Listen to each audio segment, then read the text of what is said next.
welcome to Learn to Chant Sri Lalita Sahasranama Stotram. Today we will be revising a few shlokas and learn the next few verses.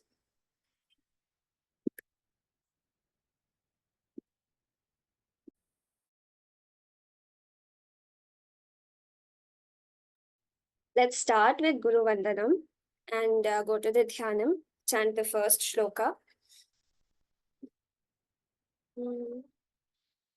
गुरुरेव गतिर्गुरुमेव भजे गुरुणैव सहास्मि नमो गुरवे न गुरोः परमं शिशुरस्मि गुरोः मतिरस्ति गुरौ मम पाहि गुरो सिन्दूरारुणविग्रहान् त्रिनयनां माणिक्यमौलिस्फुरत् तारानायकशेखरां स्मितमुखीमापीनवक्षोरुहां पाणिभ्यामलिपूर्णरत्नचषकं रक्तोत्पलं बिभ्रतीम् सौम्यां रत्नघटस्थरक्तचरणां ध्यायेत् परामम्बिकाम्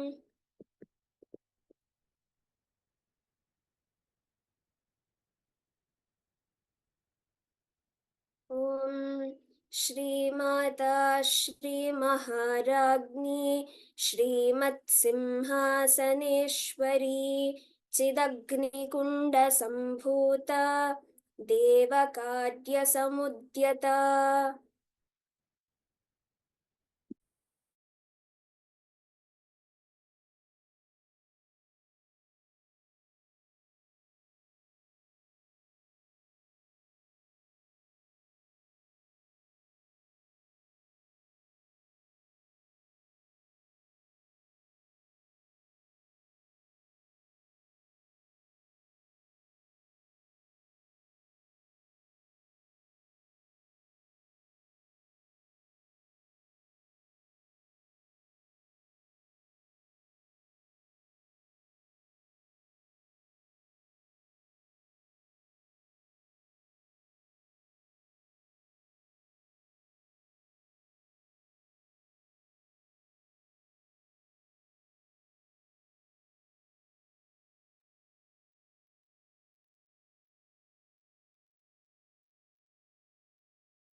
So we have learned till the 70th verse in the last class.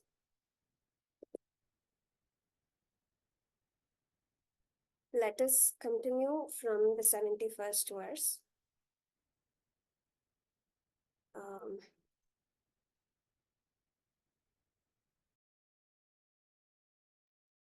Seems like our panelists are not able to join today. So could someone who is confident volunteer to please repeat twice for the benefit of all? Okay. Sharanya Vedula.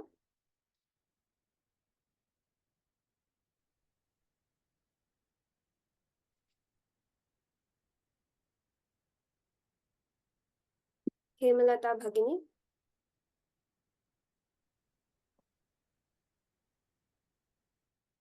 You still can't hear. Yeah. I'm Okay. audible.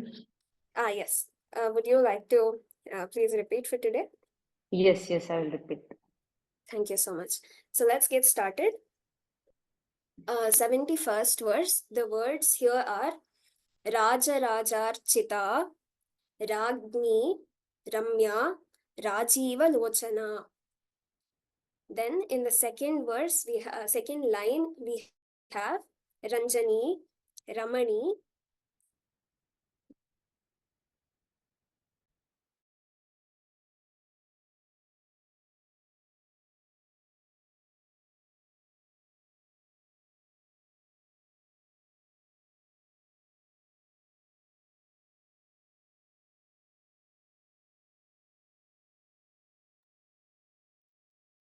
We have Ranjani, Ramani, Rasya, Ranat Kinkini Mekhala.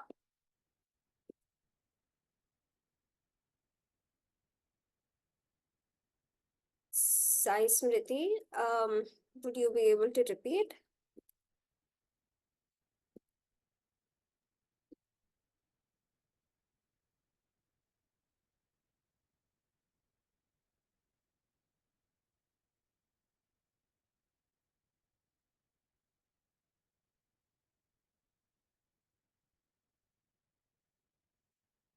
Okay, Bhagini, you can repeat. Hemalata Bhagini.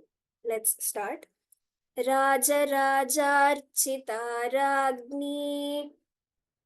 राजराजार्चिता राज्ञी राजराजार्चिता राज्ञी रम्या राजीवलोचना.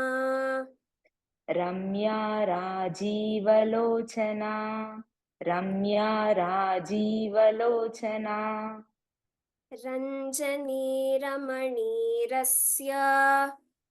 रञ्जनीरमणीरस्या रञ्जनीरमणीरस्या रणत्किङ्किणिमेखला.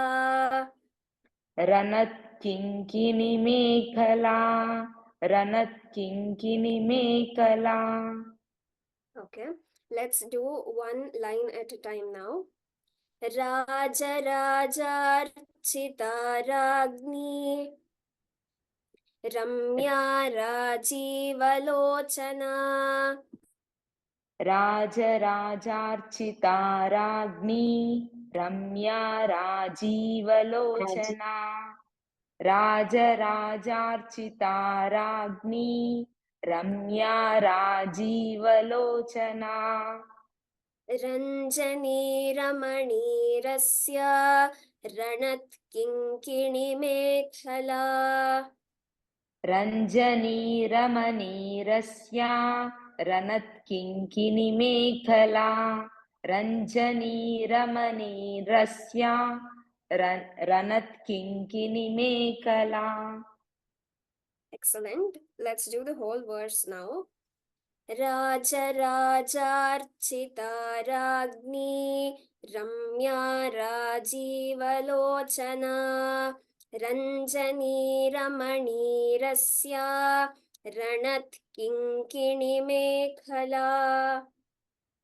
राजराजार्चिता राज्ञी रम्या राजीवलोचना रञ्जनीरमणीरस्या रणत्किङ्किणिमेखला राजराजार्चिता राज्ञी रम्या राजीवलोचना रञ्जनीरमणीरस्या रणत्किङ्किणिमेखला. Uttamam, dhanyavadaha Bhagini.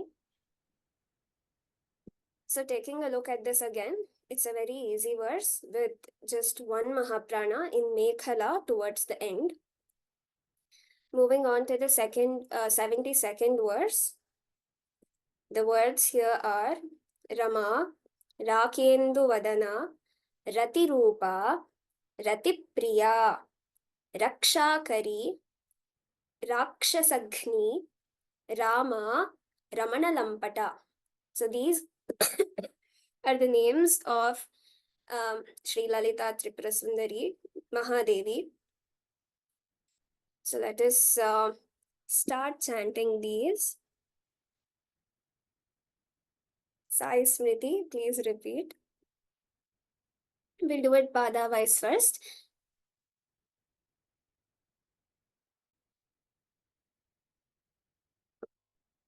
Rama Rakendu Vadana. Rama Rakendu Vadana, Rama Rakendu Vadana, Rati Rupa Rati Priya,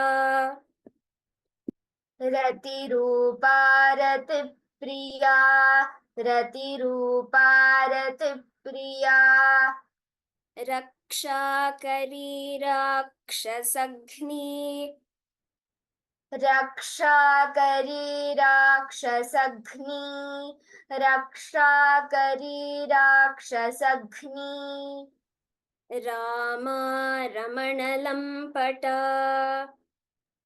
रामा रमणलम्पटा रामा रमणलम्पटा One line at a time now. Rama Rakenduvadana Ratirupa Ratipriya Rama राकेन्दुवदना रतिरूपा Ratipriya Rama राकेन्दुवदना रतिरूपा Ratipriya रक्षाकरी राक्षसघ्नी रामा रमणलम्पटा रक्षाकरी राक्षसघ्नी रामा रमणलम्पटा रक्षाकरी राक्षसघ्नी रामा रमणलम्पटा Good. The entire shloka now. Rama Rakenduvadana Ratirupa Ratipriya Rakshakari Rakshasagni Rama Ramanalampata Rama राकेन्दुवदना रतिरूपा Ratipriya रक्षाकरी राक्षसघ्नी रामा रमणलम्पटा रमा राकेन्दुवदना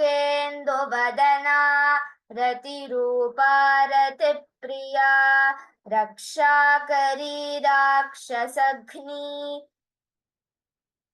रामा रमणलम्पटा. Very good. So the Rama and Rama in second line are different. First line, it is Rama, which is a form of Lakshmi. The Makara is the Dirgha. Second line, it is Rama. So both Ra and Ma are Dirghas. Okay. Meenakshi, please help us with the next verse, 73rd shloka. The words here are Kamya, Kamakala Rupa, Kadamba Kusuma Priya, Kalyani, Jagati Kanda, Karuna Rasa Sagara.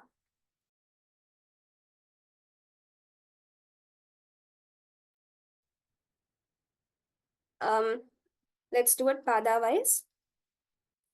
Kamya Kamakala Rupa, Kamya Kamakala Rupa, Kamya Kamakala Rupa, Kadamba Kusuma Priya, Kadamba Kusuma Priya, Kadamba Kusuma Priya, Kalyani Jagati Kanda, Kalyani Jagati Kanda, Kalyani Jagati Kanda, Karuna Rasa Sagara, Karuna Rasa Sagara, Karuna Rasa Sagara. Very good. One entire line now. Kamya Kamakala Rupa, Kadamba Kusuma Priya, Kamya Kamakala Rupa, Kadamba Kusuma Priya, Kamya Kamakala Rupa, Kadamba Kusuma Priya, Kalyani Jagati Kanda, Karuna Rasa Sagara, Kalyani Jagati Kanda, Karuna Rasa Sagara, Kalyani Jagati Kanda, Karuna Rasa Sagara. Very good. The full shloka now. Kamya kamakala rupa kadamba kusuma priya kalyani jagati kanda karuna rasa sagara. काम्या कामकलारूपा कदम्बकुसुमप्रिया कल्याणी जगति कन्दा करुणारससागरा काम्या कामकलारूपा कदम्बकुसुमप्रिया कल्याणी जगति कन्दा करुणारससागरा. Uttamam. 74th shloka now. The words here are Kalavati, Talalapa, Kanta, Kadambari Priya, Varada, Vamanayana, Varuni Mada Vihvala. The last word is Varuni Mada Vihvala. So let's start learning this. Sai Smriti, please repeat.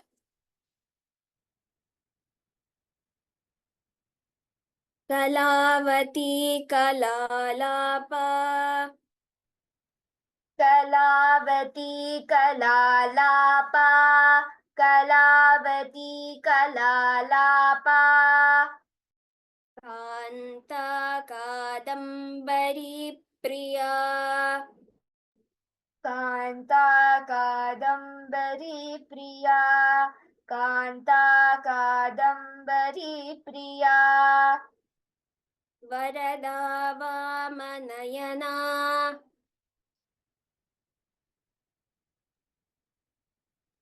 वरदा वामनयना वरदा वामनयना Varuni Madavihvala.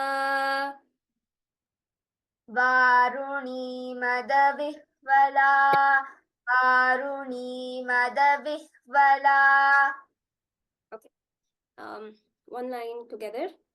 Kalavati Kalalapa Kanta Kadambari Priya. कलावती कलालापा कान्ता कादम्बरी प्रिया कलावती कलालापा कान्ता कादम्बरी प्रिया Varada Vamanayana Varuni Madavihvala.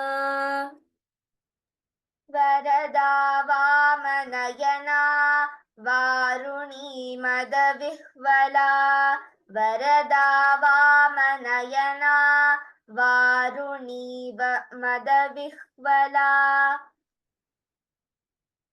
Full shloka. Kalavati Kalalapa Kanta Kadambari Priya Varada Vamanayana Varuni Madavihvala. कलावती कलालापा कान्ता कादम्बरी प्रिया वरदा वामनयना वारुणी मदविह्वला कलावती कलारूपा कलावती कलालापा कान्ता कादम्बरी प्रिया वरदा वामनयना वारुणी मदविह्वला Dhanyavadaha. 75th shloka. The words here are Vishwadhika, Vishwadhika, Vedavedya, Vindhyachala Nivasini. Vindhya Achala Nivasini. It is Vindhyachala Nivasini. Second line, Vidhatri, Veda Janani, Vishnumaya Vilasini. Meenakshi. Vishwadhika Vedavedya. विश्वाधिका वेदवेद्या विश्वाधिका वेदवेद्या Vindhyachalanivasini. विन्ध्याचलनिवासिनी विन्ध्याचलनिवासिनी Vidhatri Vedajanani. Vidhatri वेदजननी Vidhatri वेदजननी Vishnumaya Vilasini.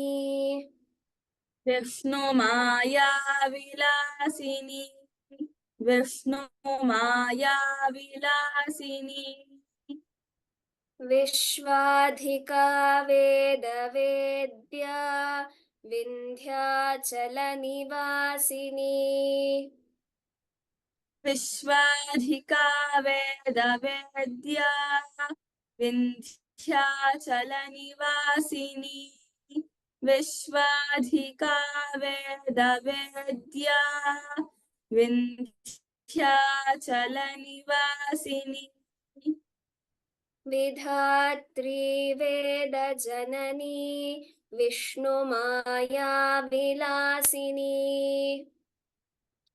Vidhatri वेदजननी Vishnumaya Vilasini Vidhatri वेदजननी Vishnumaya Vilasini Vishwadhika Vedavedya. Vindhyachalanivasini. Vidhatri Vedajanani. Vishnumaya Vilasini.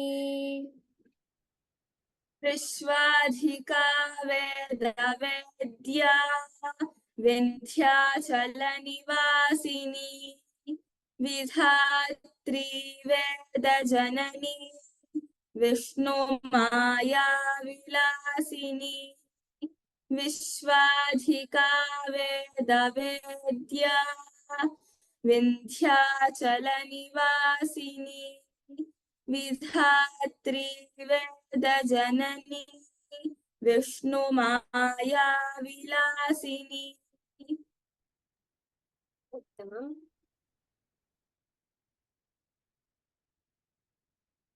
Before we go to the 76th shloka, let's chant all the 5 shlokas which we learned today once. Meenakshi, can you chant, please?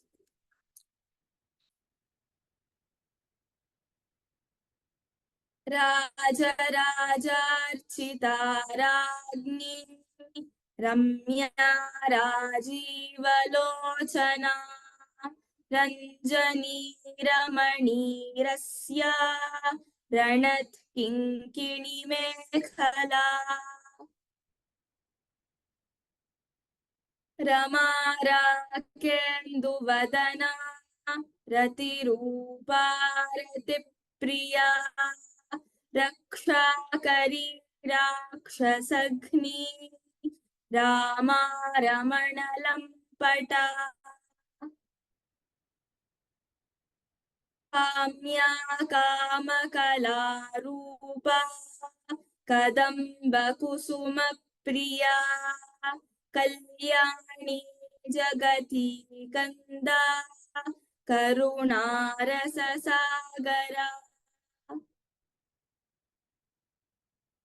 कलावती कलालापा कान्ता कादम्बरी प्रिया वरदा वामनयना वारुणी मदविह्वला विश्वाधिका वेदवेद्या विन्ध्याचलनिवासिनी विधात्री वेदजननी विष्णुमाया विलासिनी उत्तमं धन्यवादाः 76th shloka. There are 5 namas here, 3 in the first line, 2 in the second. The names are Kshetra Swarupa, Kshetreshi, Kshetra Kshetrajna Palini, Kshaya Vriddhi Vinirmukta, Kshaya Vriddhi Vinirmukta, which is one word, Kshaya Vriddhi Vinirmukta, Kshetrapala Samarchita. Let's learn this. Sai Smriti, please repeat.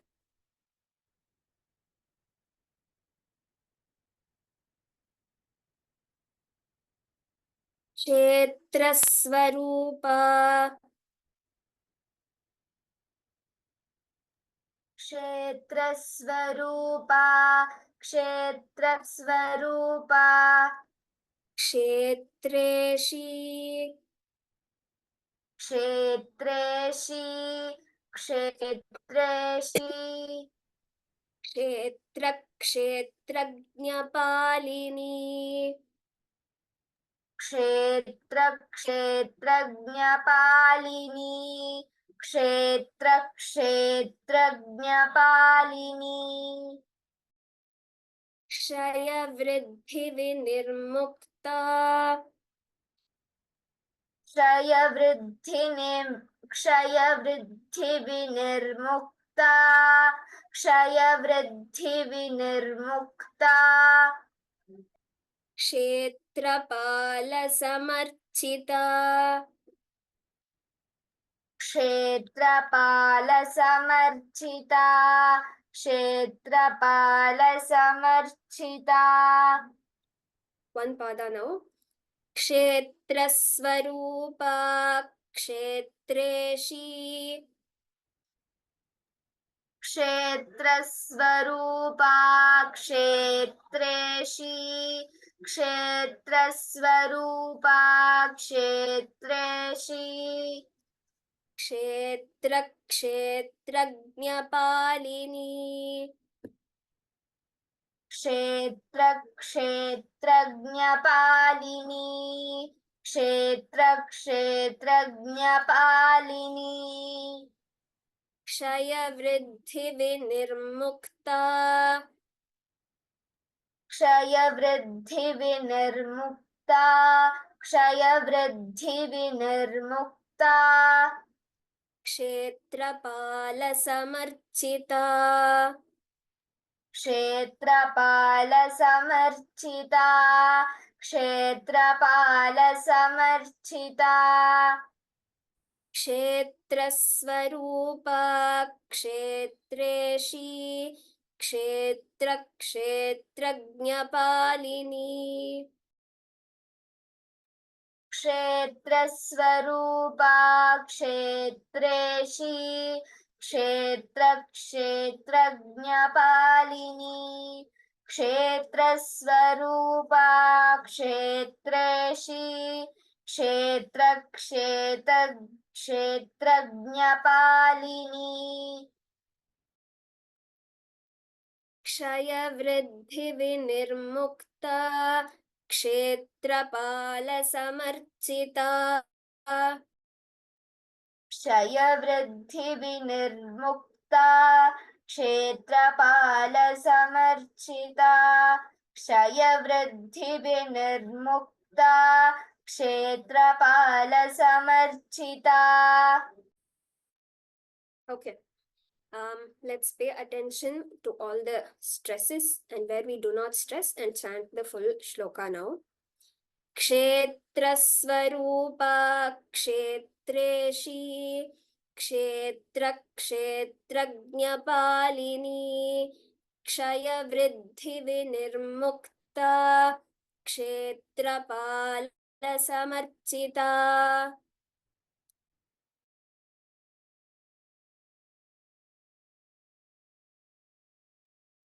Sai Smriti, please chant twice.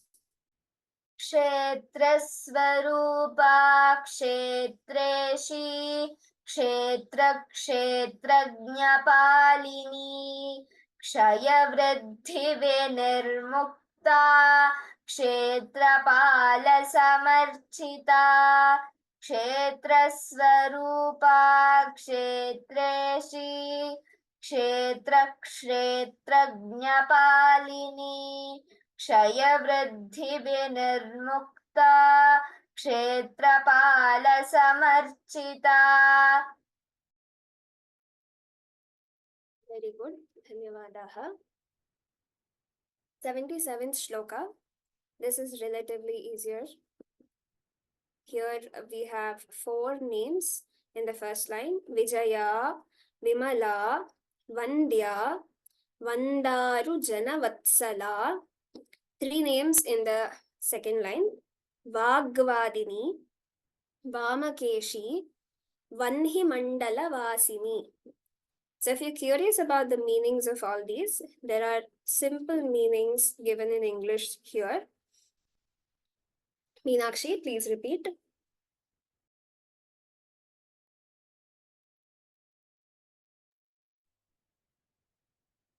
So let's do it pada-wise since they are easier. Vijaya, Vimala, Vandya.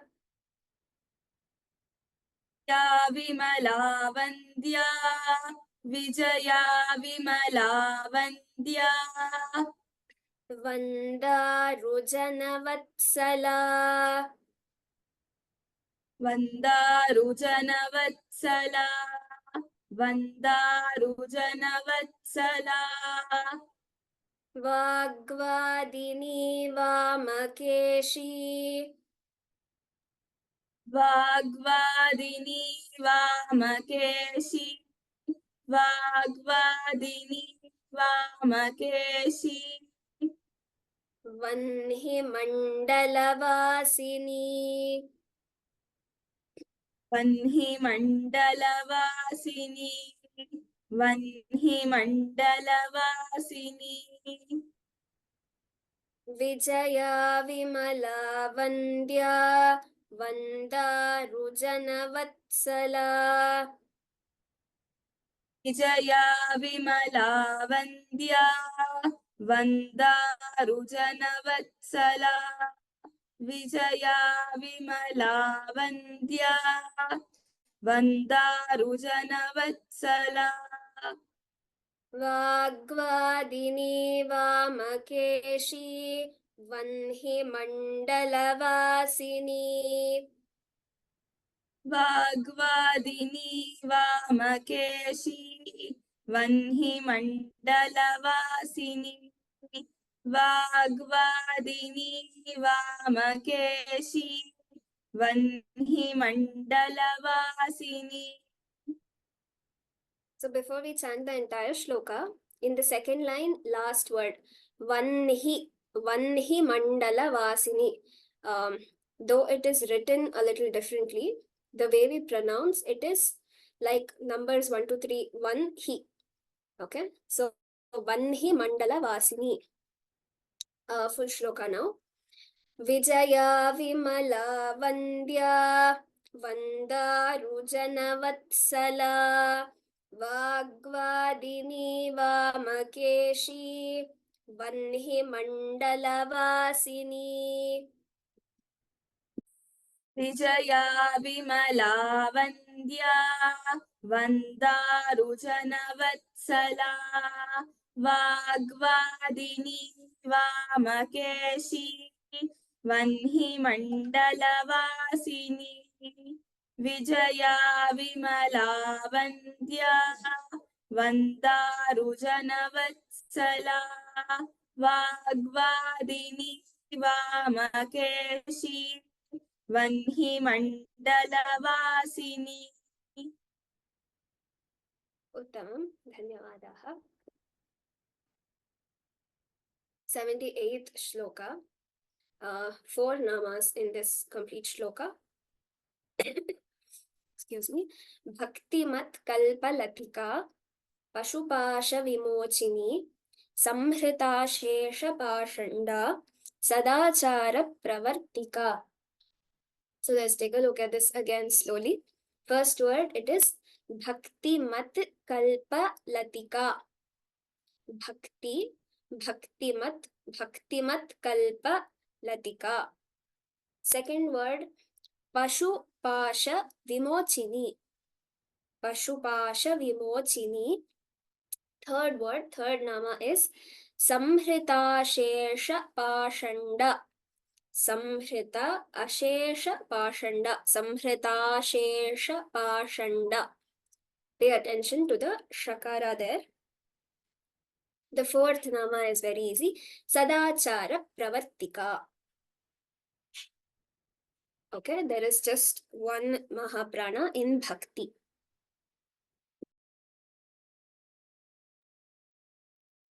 Bhaktimat Kalpalatika.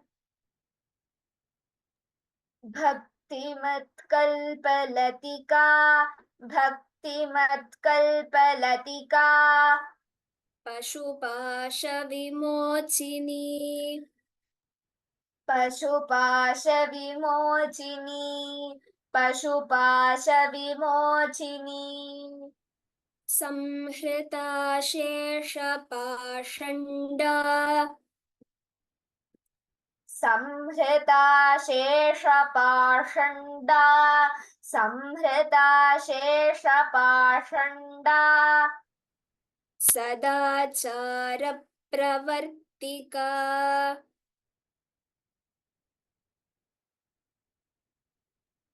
सदाचारप्रवर्तिका सदाचारप्रवर्तिका Bhaktimat-kalpalatika.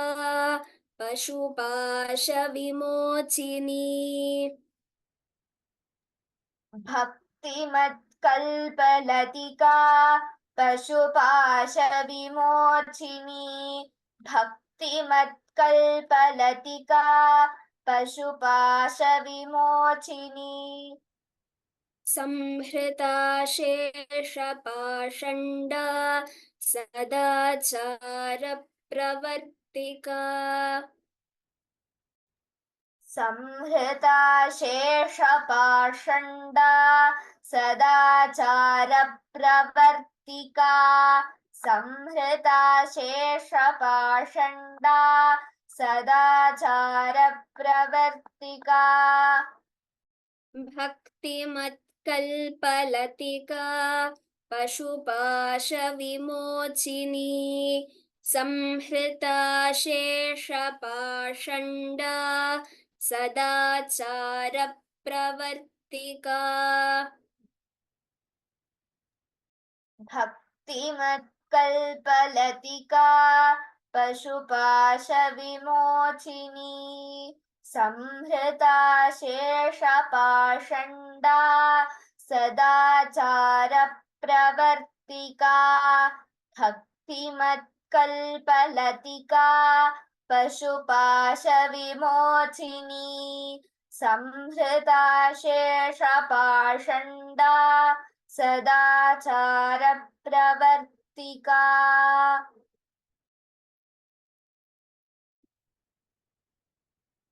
Very good. 79th shloka. Here, the entire first line is one word. And then we have 4 namas in the second line. So all in all, it is 5 names of Devi in this shloka. So the words are Tapatraya Agni, Tapatrayagni, Santapta, Tapatrayagni Santapta, Samahladana Chandrika. Tapatrayagni Santapta Samahladana Chandrika. Taruni Tapasaradhya Tanumadhya Tamopaha. Okay. Meenakshi, please repeat. So for the ease of learning, I will split the first line for the first few times and then we'll try to join it. Tapatrayagni Santapta तापत्रयाग्नि संतप्त तापत्रयाग्नि संतप्त समाह्लादनचन्द्रिका समाह्लादनचन्द्रिका समाह्लादनचन्द्रिका तापत्रयाग्निसन्तप्त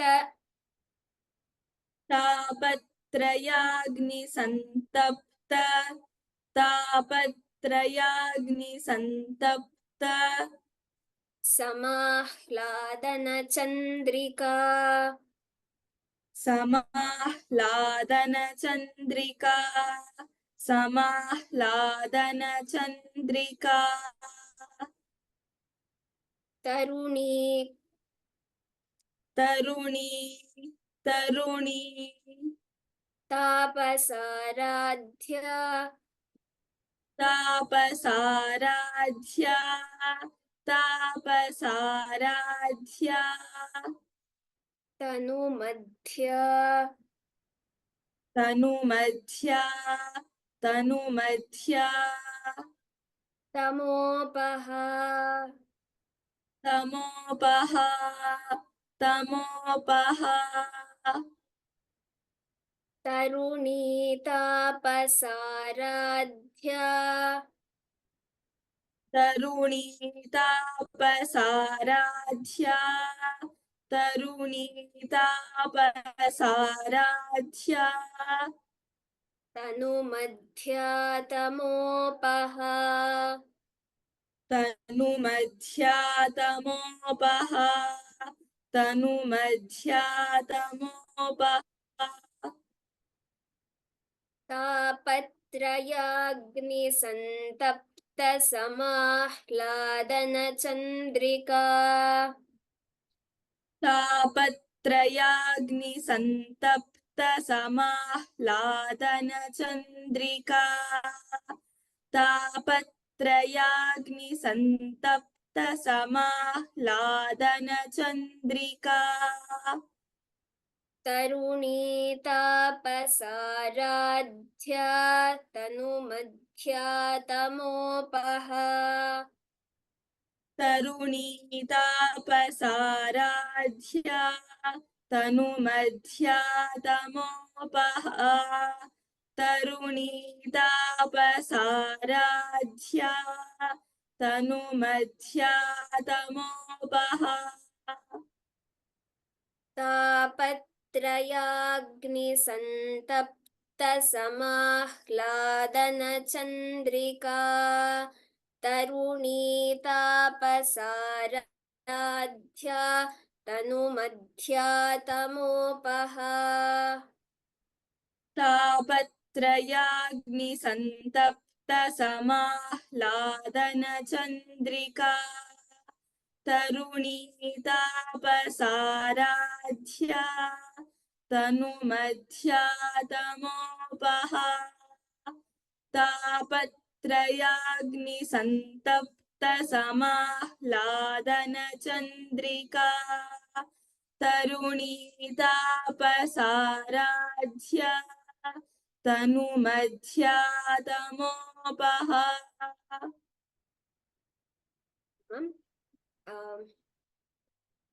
Let us do one more verse for today. 80th shloka. Here we have three names of Bhagavati. Chitis tat pada lakshyartha chideka rasa rupini. The entire second line is one name. Swatmananda lavibhuta brahmadhyananda santatihi. So splitting this and taking a closer look. Chitis tat pada lakshyartha chideka rasa rupini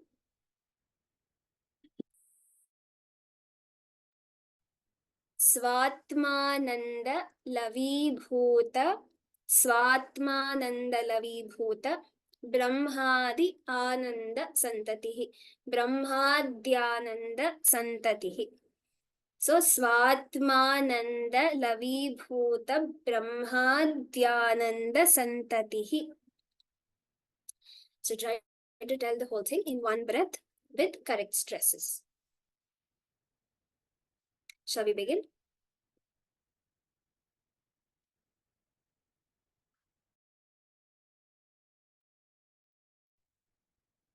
For the ease of learning, I'll split.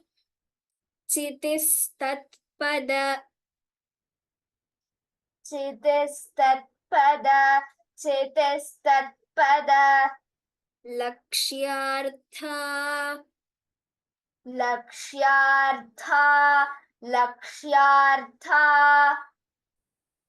chitistatpada lakshyartha, चितिस्तत्पद लक्ष्यार्था चितिस्तत्पद लक्ष्यार्था chideka, चिदेक चिदेक rasarupini, रसरूपिणी रसरूपिणी chideka rasarupini, चिदेकरसरूपिणी चिदेकरसरूपिणी swatmananda,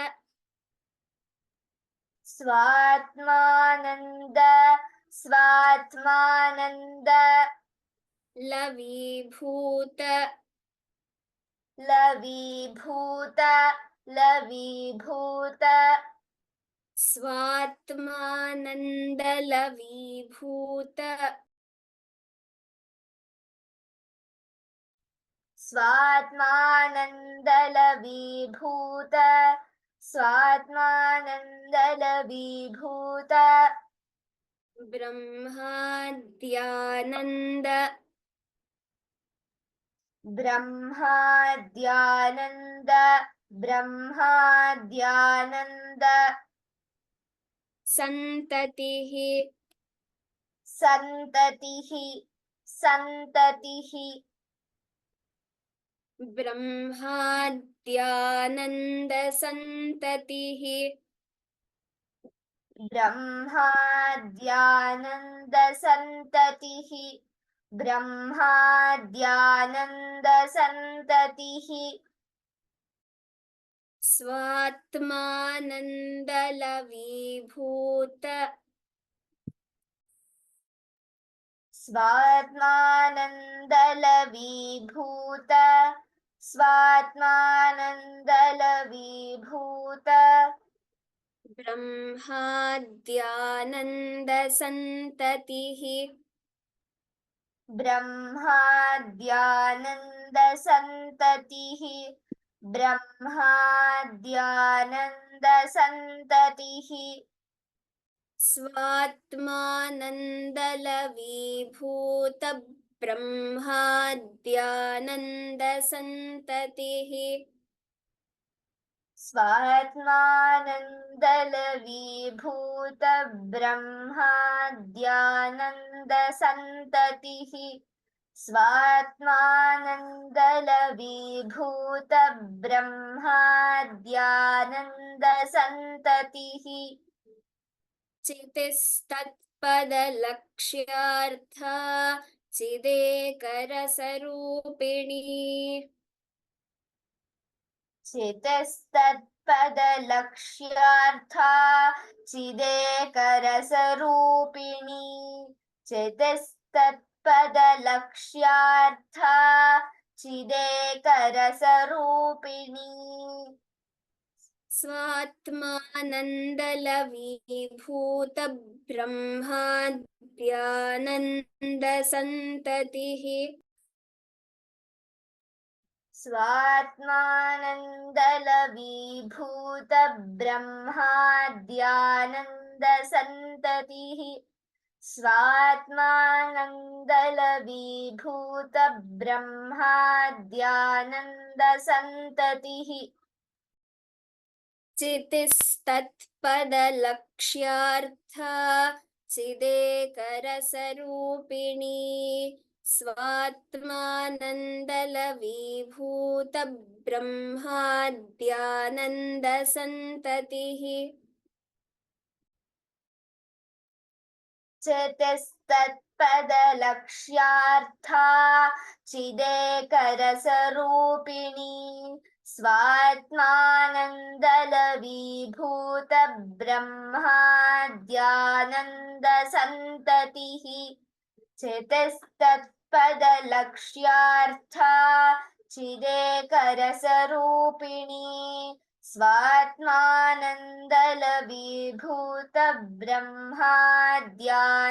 स्वात्मानन्दलवीभूतब्रह्माद्यानन्दसन्ततिः Tamam, dhanyavadaha. Meenakshi, can you please chant the verses from 76 to 80 once?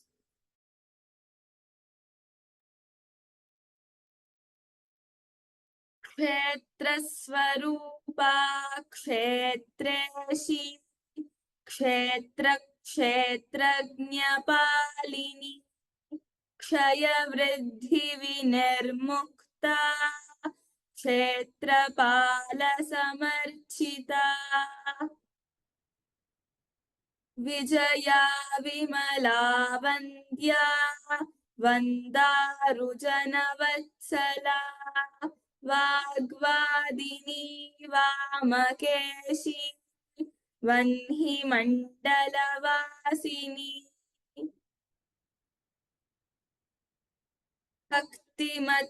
भक्तिमत्कल्पलतिका पशुपाशविमोचिनी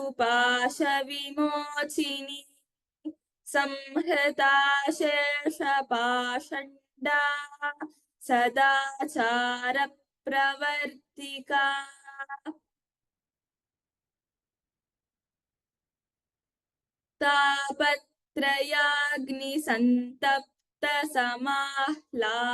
तापत्रयाग्निसन्तप्तसमाह्लादनचन्द्रिका तरुणी तापसाराध्या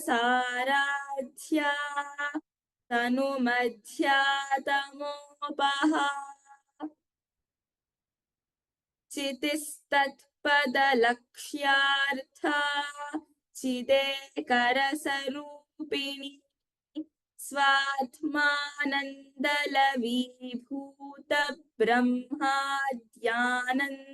स्वात्मानन्दलवीभूतब्रह्माद्यानन्दसन्ततिः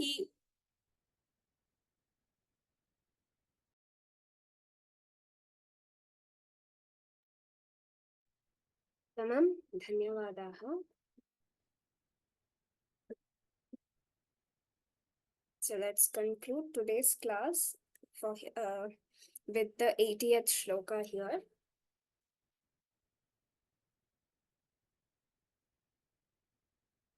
Let's conclude with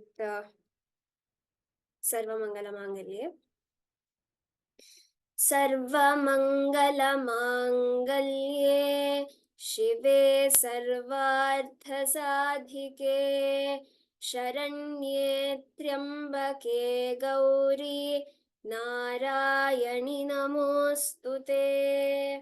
Thank you so much for joining.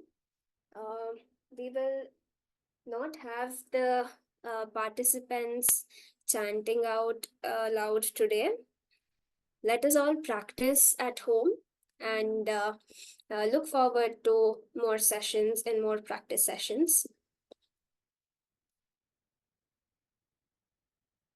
Thank you so much for joining, all of you. Punarmilamaha. Ram Ram Ram.